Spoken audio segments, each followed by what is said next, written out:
Hello, everybody. Welcome to Our Metals and Jewelry Year 1 Basic Necklace. So in this project, we're going to be learning the basics of how to make a necklace, because part of art metals and jewelry is the jewelry part of it. So we do two projects in which we use beads to create artwork. You can always go back in other projects and add beads, as embellishments and stuff. But this kind of goes over the basics of that. So if you don't have already, you should have your packet with you, because we're going to go over this first part in class. So in jewelry, you have findings. Findings are the things that keep necklaces together. Or you use them in part of designs. So you have clasps, and then you have earrings and other findings. So in clasp, it says number 1, you want to write down the type of clasp that's on here, because you're going to need this later on for your project. So you should have all of these options that you can choose from in your project. Most of the time we have them both in gold and silver. Sometimes we just have them in one color. And there's a lot of different varieties of them. So take, for instance, this number 1. You want to write down hook and eye clasp, hook and eye clasp. And in this one, there are lots of designs. You can get them real basic like this one, or they can be really ornate. I know a number of other high schools that actually do this as a project, in which they make their own hook and eye clasp. We don't, but you can if you want to. Number 2, this is called a toggle clasp. So you take that bar and you kind of slide it through that hoop right there, and you pull it, and it just kind of stays tight. So that is a toggle clasp. And do your best on spelling. I'm not the greatest myself, but just do the best you can. Number 3, this is a barrel clasp. It's called a barrel clasp. And on this one, you take both ends, you kind of screw them together, and that's how it works. Number 4 is called a slide clasp. Slide, like a slide, like you go down a slide clasp. This one is more for your second project if you want to use something like this, where there are multiple outlets, so you can attach multiple strands along this if you don't want them all coming together in just one spot. So slide clasp. Number 5 here is pretty common. It's called a spring clasp. Spring clasp. And on that one, it's the same thing. You just you grab that top part, you pull it back because there's a small spring inside there. It opens up that center, and you put like a chain tab or a jump ring inside there and keep them together. Number 6 is magnetic clasp. Magnetic clasp. And that's pretty straightforward. They're just pretty strong magnets that just keep it together. Number 7 is called the box clasp. Box clasp. And with that one, it's shaped like a box. It has kind of this, it's not a spring, but it's a bent piece of metal that slides in and springs back a little bit. And you kind of squeeze it again and pull it back out. So box clasp. And our last one, which is probably the most used one, is the lobster clasp. Lobster clasp. Again, lots of different styles on all of these. They range in price, from like 5 cents to 50 cents a piece. So kind of depending on what we get. We don't have any gold or silver.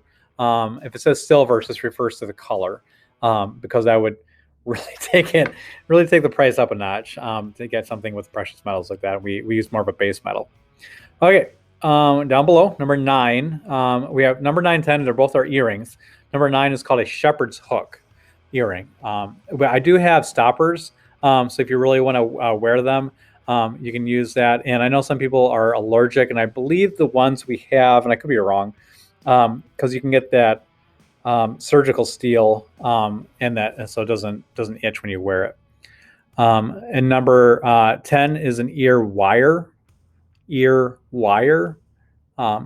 Same thing, just kind of hooks on your beads, kind of hook on that bottom left area that's on there, and just kind of springs back and forth. It doesn't fall out like the other one if you don't have that stopper. Number 11, these are head pins.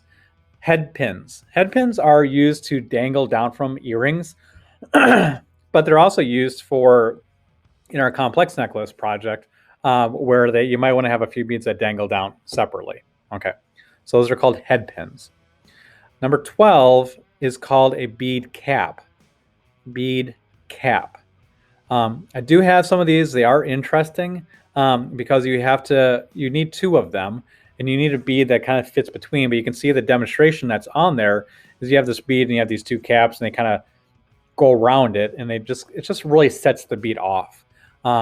So these are kind of weird. They are in the findings, but I do have a lot more of them in our free bead area. You just have to kind of dig for them. So if you do want to use them, do let me know, and I can try to help you find them. Number 13, you will use these on both projects. These are called chain tabs. Some look like that, some look different, but you string your one end of your necklace on the small circle, and then your clasp goes on the top. So these are called chain tabs, chain tab. Number 14, we use these a lot in both projects. These are called bead tip, bead tip. It's not the silver part, that's a crimp bead, but the bead tip hides those because it goes over kind of like a clam and shuts over top of that. And then you would either put a clasp on that in the circle area, or you would put a chain tab, inside of that. So, but it kind of hides some of the roughness of the necklace. So they are pretty nice. Number 15, we use on our second project. Because your first project, we use kind of like a fishing line for the basic necklace. And for your complex, we use a jewelry wire. And we don't tie knots on jewelry wire. You have to use these things. And these are called crimp beads. Crimp beads. And what you do is just a thin piece of metal. Sometimes they are a cylinder. Sometimes it's more like a bead.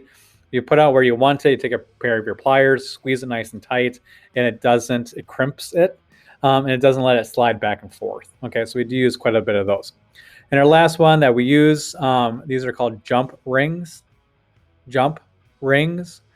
We use these on pendants. We use these when we get into chainmail.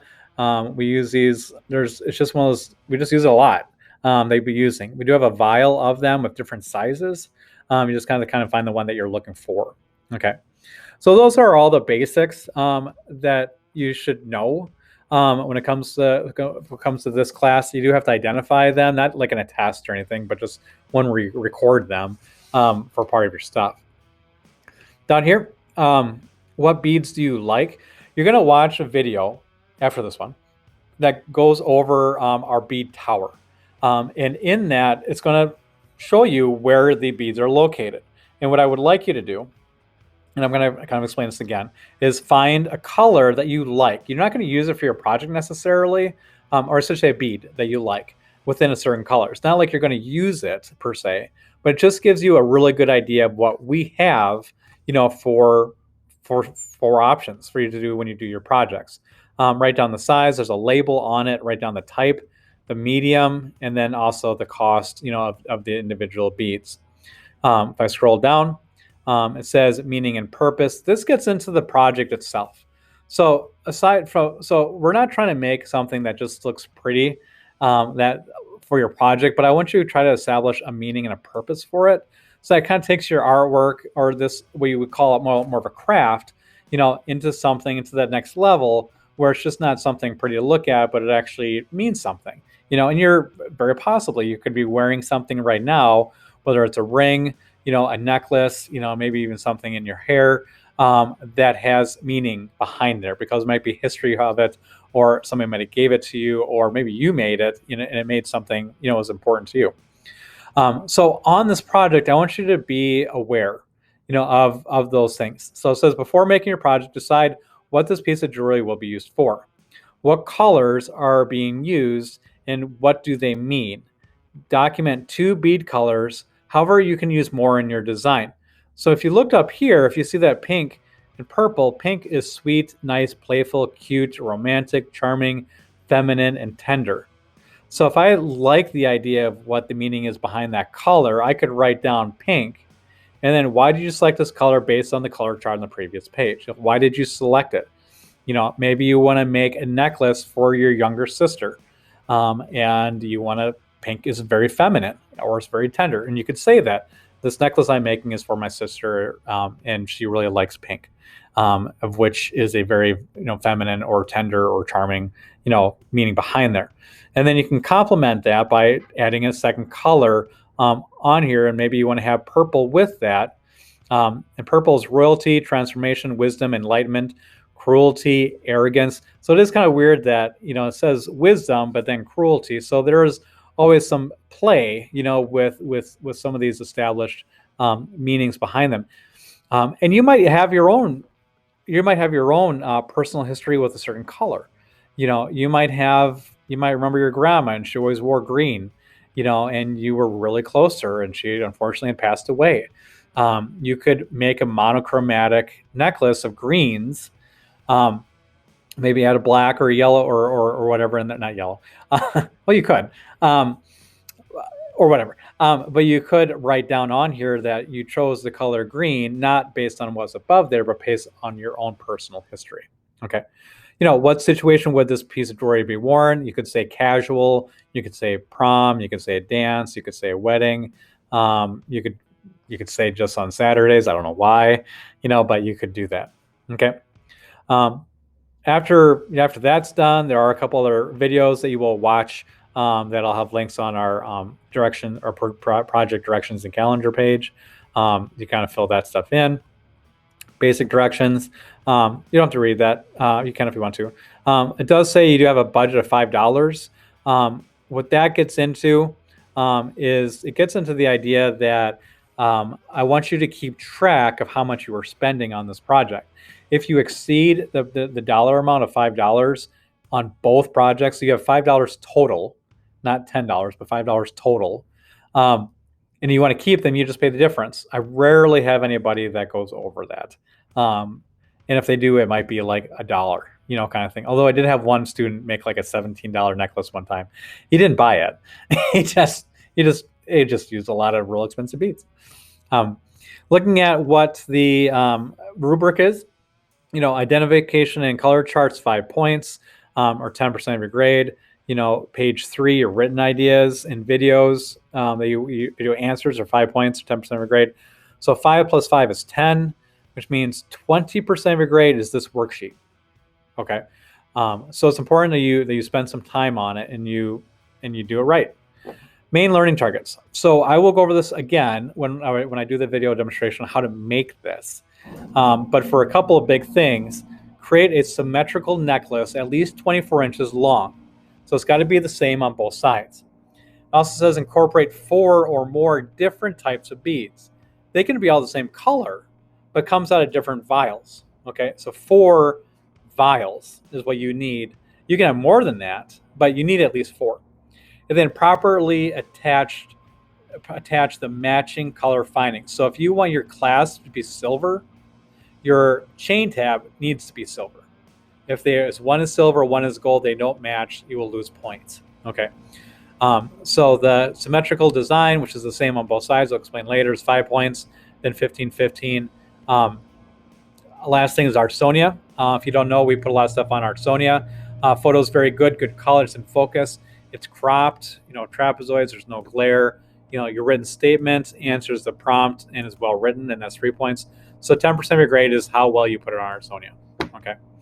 And this gets into the core standards of what the standard is and how we're meeting it in this project. Okay. When it comes to Artsonia prompt, so when you upload on Artsonia, you should have this prompt. Name the types of beads you used as well as the types of findings. What situation did you design your necklace for? Why does this match that event? Okay. So other than that, you can probably go to the next step. But if you do have any questions, do let me know. It's pretty straightforward, and good luck in your project. Oh, one more thing. Sorry about that. You can use beads at your house. You don't have to use beads just that we have on this tower. So if you have something at home that you like, or if you have a broken necklace you like some things for, or a pendant you want to bring in, by all means, bring that stuff in when you do your project. You don't record the cost on those. Plus, we have this bin of free beads that you can use. You have to kind of dig through them, but you can kind of find stuff in there as if you want to as well. You'll have to indicate you got this from the free bin.